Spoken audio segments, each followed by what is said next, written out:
और वो वादा की गई मुक़द्दस रूह जो कायनात की शुरुआत से है, अब एक जिस्म में है और हमारे बीच आ चुकी है। पैदाइश की खबर चारों तरफ है और उस बच्चे की तलाश जारी रहेगी। वो दाऊद के तख्त पर बैठकर हम पर हुकूमत करेगा, यही परवरदिगार की मर्जी है। वो आ गया। मोहम्मद, ये कैसा नाम हुआ भला? इस नाम का मतलब है तारीफ के काबिल मोहम्मद।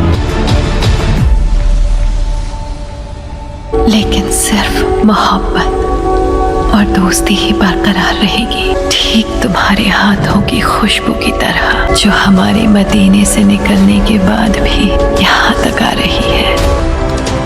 क्या आपने उनके कंधों के बीच कोई निशान देखा है? जानते हैं क्या है वो? निशानी है पैगंबर होने की।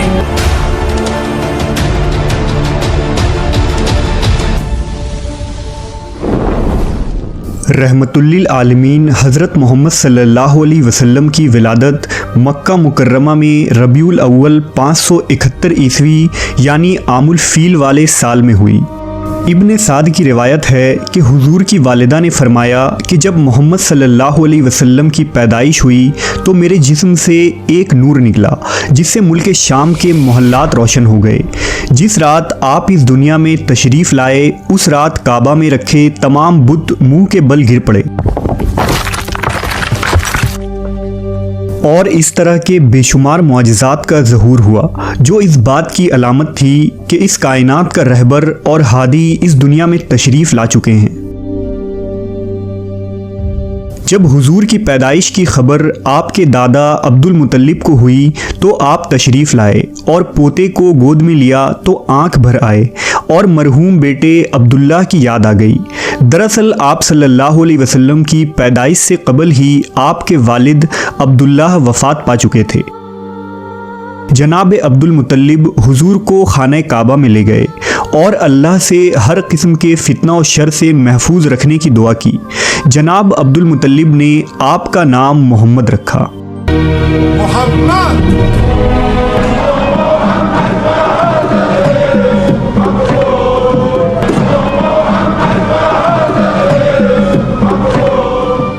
हुजूर सल्लल्लाहु अलैहि वसल्लम ने 3 दिन तक अपनी वालिदा बीबी आमना का दूध पिया और फिर अबू लहब की बांदी सोबिया ने आपको दूध पिलाया।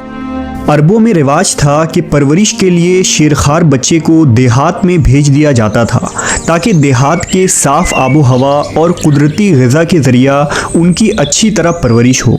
दरअसल उस ज़माने में बनु साद और बनु बकर की औरतें मक्का आती थीं और नौमौलूद बच्चों को अपने साथ परवरिश के लिए ले जाया करती थीं। लिहाजा जब बनु साद कुरैश के इलाके में आए तो औरतों ने मालदार घरों से बच्चों को गोद ले लिया ताकि उन्हें ज़्यादा से ज़्यादा माल और दौलत और इनाम व इकराम मिल सके। लेकिन जब उन औरतों ने बीबी आमना के लाल को देखा और ये पता चला कि ये बच्चा यतीम है तो माल ना मिलने की उम्मीद से आप सल्लल्लाहु अलैहि वसल्लम को किसी ने भी गोद लेने से इनकार कर दिया। उन्हीं औरतों में दाई हलीमा भी थी जो निहायत ही गरीब खातून थी और उनकी ऊँटनी भी लागर थी। जब हलीमा सादिया की नज़र हुजूर सल्लल्लाहु अलैहि वसल्लम पर पड़ी तो मोहब्बत का ठांटे मारता समुंदर उनके सीने में मौजज़न हो गया। लिहाजा बीबी हलीमा ने आप सल्लल्लाहु अलैहि वसल्लम को गोद लिया और अपने कबीले की तरफ चल पड़ी। मोहम्मद सल्लल्लाहु अलैहि वसल्लम के गोद में आते ही बरकतों का ज़हूर शुरू हो गया। बीबी हलीमा की ऊँटनी जो निहायत ही कमज़ोर थी उसके थन दूध से भर गए। जब काफिला कुछ दूर पहुंचा तो ऊँटनी खुशी खुशी काफिले से आगे आगे चली जा रही थी। इस पर काफिले वालों ने पूछा, ए हलीमा, क्या ये तेरी ही ऊँटनी है या कोई और है? हलीमा सादिया के शौहर हारिस ने भी ये सब महसूस करके अपनी ज़ौजा से कहने लगे, हलीमा, ये तो बहुत बरकत वाला बच्चा है। हलीमा सादिया ने कहा, वाकई मुझे भी यही उम्मीद है कि यह निहायत ही बाबरकत बच्चा है और खुदा की रहमत बनकर हमको मिला है। जब बीबी हलीमा सादिया काफिले के साथ अपने गांव पहुंची तो वहां सख्त कहत पड़ा हुआ था तमाम जानवर के थन में दूध सूख चुके थे। लेकिन हुजूर सल्लल्लाहु अलैहि वसल्लम को लेकर जब बीबी हलीमा अपने घर में तशरीफ़ लाईं तो बकरियों के थन दूध से भर गए। बीबी हलीमा खुद फरमाती हैं कि अब रोज़ाना मेरी बकरियां चरागाह से वापस आती तो उनके थन दूध से भरे होते, जबकि हर तरफ सूखा पड़ा था और लोगों को अपने जानवरों से एक कतरा दूध तक न मिलता था। लिहाजा मेरे कबीले वालों ने अपने चरवाहों से कहा कि तुम लोग भी अपने जानवरों को उसी जगह चराओ जहां हलीमा की बकरियां चरती हैं, मगर यहाँ चरागाह या जंगल का कोई दखल ही ना था। ये तो रहमतुल्लिल आलमीन मोहम्मद सल्लल्लाहु अलैहि वसल्लम की बरकत का फैज़ था, जिसको मैं और मेरे शौहर के सिवा मेरी कौम का कोई शख्स नहीं समझ सकता था। हुजूर सल्लल्लाहु अलैहि वसल्लम के आने के बाद से अल्लाह की तरफ से बीबी हलीमा मुसलसल इजाफे और खैर व बरकत का मुशाहिदा करती रहीं। हुजूर की इब्तदाई 2 साल हलीमा सादिया और उनके शौहर हारिस के गोद में गुजरे। 2 साल का अरसा गुजर जाने के बाद नबी सल्लल्लाहु अलैहि वसल्लम की नशोनुमा और तंदुरुस्ती का हाल दूसरे बच्चों से इतना अच्छा था कि 2 साल में ही आप खूब अच्छे बड़े मालूम होने लगे थे। हुजूर आला सिफ़ात और खूबियों की बिना पर बचपन से ही बाकी बच्चों से जुदा दिखाई देते थे। आप निहायत ही संजीदा मिजाज और गौर व फिक्र करने वाले जहन के मालिक थे। जब हलीमा सादिया के बेटे हुजूर को अपने साथ जंगल ले जाते और बकरियां चराया करते तो वापस आकर बीबी हलीमा को बताते कि ए अम्मी जान, मोहम्मद बड़ी शान वाले हैं, जिस वादी में जाते हैं हरा भरा हो जाता है, धूप में एक बादल उन पर साया करता रहता है, रेत पर आपके कदम का निशान नहीं पड़ता और जंगल के जानवर मोहम्मद के कदम चूमते हैं। एक रोज़ आप सल्लल्लाहु अलैहि वसल्लम के दूध शरीक भाई दौड़ते हुए हलीमा सादिया के पास आए और बताया कि 2 आदमियों ने मोहम्मद का पेट चाक कर दिया है। बीबी हलीमा के हवास बाख्ता हो गए और वो अपने शौहर के साथ दौड़ती हुई वहां पहुंची तो देखा कि हुजूर सही सलामत खड़े थे। जब हुजूर से पूछा गया कि आपको क्या हुआ था तो आप सल्लल्लाहु अलैहि वसल्लम ने बताया कि सफ़ेद कपड़े वाले 2 आदमी आए थे। उन्होंने मुझे लिटाकर मेरा सीना चाक कर दिया और इसके अंदर से एक खून का लोथड़ा निकाला, फिर उसे सोने के एक तश्त में रखकर आब जमजम से धोया और फिर उसे उसी तरह अपनी जगह रखकर सीना बंद कर दिया। ये सुनकर बीबी हलीमा बहुत घबरा गईं और हुजूर को वापस मक्का ले जाने का इरादा किया। लिहाजा जब नबी सल्लल्लाहु अलैहि वसल्लम की उम्र 4 या 5 बरस हुई तो हलीमा सादिया आपको मक्का वापस ले आईं और आपकी वालिदा बीबी आमना के सुपुर्द कर दिया। यहाँ हज़रत उम्मे ऐमन जो आपके वालिद माजिद की बांदी थी हुजूर की परवरिश और खिदमत गुजारी में मसरूफ़ रहने लगी।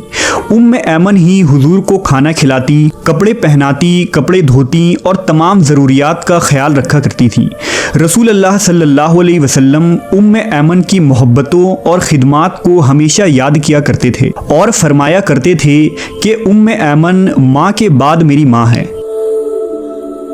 अभी हुजूर को अपने वालिद के साए से महरूमी का शऊर भी न था कि आपकी वालिदा बीबी आमना भी वफ़ात पा गईं। लिहाजा अब आपकी परवरिश की जिम्मेदारी आपके दादा जनाब अब्दुल मुत्तलिब ने ले ली।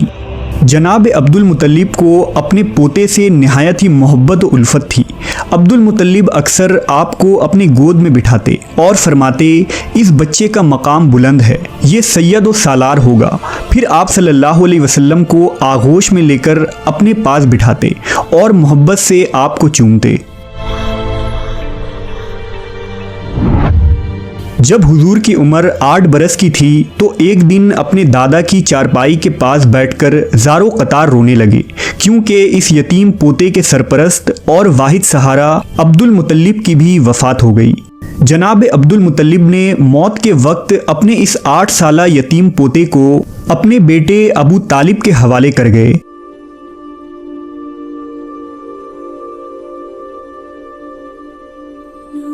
अल्लाह की तरफ से रसूलुल्लाह सल्लल्लाहु अलैहि वसल्लम को यतीम रखने की बहुत सारी हिकमतें थीं।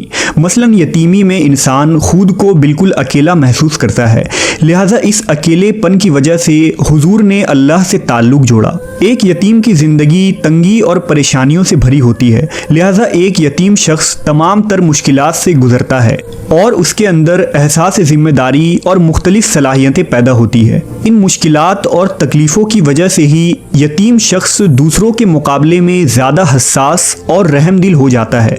लिहाजा मोहम्मद सल्लल्लाहु अलैहि वसल्लम को यतीम रखकर अल्लाह ने आपके अंदर इस तरह के बेशुमार खुसूसियात और कमालात पैदा कर दी। बहरहाल अब अबू तालिब की सरपरस्ती में हुजूर की ज़िंदगी का नया दौर शुरू हुआ। 8 साल की उम्र में जबकि बच्चे दुनिया की ऊंच नीच से बेखबर खेल कूद में मगन होते हैं, हुजूर दिन भर बकरियों की रखवाली करते, जंगल में उन्हें चराने ले जाते, दोपहर के खाने में बैर खाकर पेट भरते और घर के छोटे बड़े कामकाज करके अपने चचा अबू तालिब का हाथ बटाते। अगरचा जनाब अबू तालिब ने कभी भतीजे और अपने बच्चों के दरमियान फ़र्क न किया और दोनों मियाँ बीवी ने हकीकी बेटे की तरह हुजूर की परवरिश की। हुजूर 8-9 साल की उम्र में हर सुबह शहर से बाहर निकल जाते और शाम तक अकेले सहरा में रहते थे। अक्सर औकात खुले आसमान और बादलों पर नज़र जमाए रखते और सूरज ढलने से पहले मवेशियों को लेकर वापस आबादी में लौट आते। जनाब अबू तालिब एक ताजिर थे, लिहाजा मोहम्मद सल्लल्लाहु अलैहि वसल्लम की उम्र जब 12 साल की थी तो आप उन्हें तिजारत के सिलसिले में अपने साथ मुल्क शाम ले गए। शाम के शहर बसरा के नज़दीक उनका काफिला ठहरा। रिवायत है कि जिस जगह उनके कारवां ने पड़ाव डाला वहाँ बुहेरा नामी एक राहिब रहता था। बुहेरा ने देखा कि जिस दरख्त के नीचे काफिला ठहरा है उसकी टहनियाँ खुद ब खुद झुक गई हैं। उसने देखा कि एक 12 साल का लड़का काफिला में शामिल है जिस पर बादल का एक टुकड़ा साया किए हुए है। बहीरा एक आलिम और दानिश्वर राहिब था। वो समझ गया कि ये वही मौऊद है जिसकी बशारत हमारी किताबों में मौजूद है।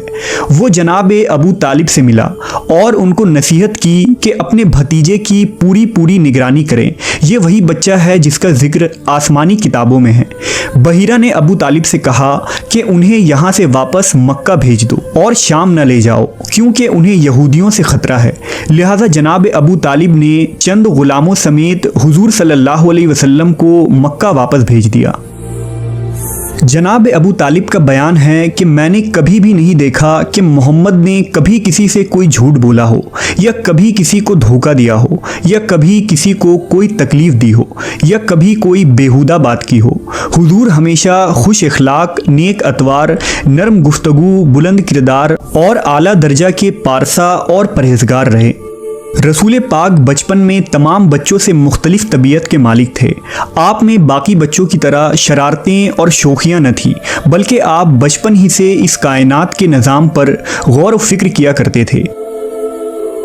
हुजूर की जिस मुआशरे और समाज में परवरिश हुई और जहाँ आपने अपने बचपन और जवानी का वक्त गुजारा उसमें जिनाकारी, फहाशी, शराब नोशी, सूद, नाच गाना और हर किस्म की बुराइयां ज़ोरों पर थी।